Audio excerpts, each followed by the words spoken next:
Зголемен број на колапси забележале операторите во итната медицинска помош изминативе денови.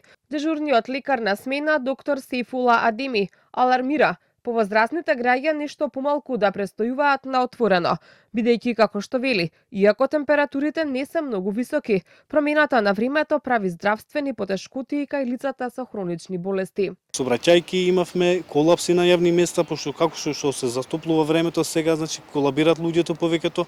Исто така апелираме до постарите лица, значи да внимават, да не излегуваат без потреба, пошто знаеме дека времето како пролет смено сепак е топло и тоа влијае врз здравјето, значи и врз состојбата на самите пациенти. Старите лица знаат со компрометиран имунитет, со коморбидитети, со доста болести се и самото тоа знае да влијае негативно врз здравјето и да колабират и не дај Боже и да се повредат. Доктор Адеми пред нашата камера го актуализираше проблемот со недостигот на тимови во итната медицинска помош. Предупредува дека прашање на време е кога ќе се случи поради селекцијата на операторите да не се даде соодветна медицинска помош на повредено лице.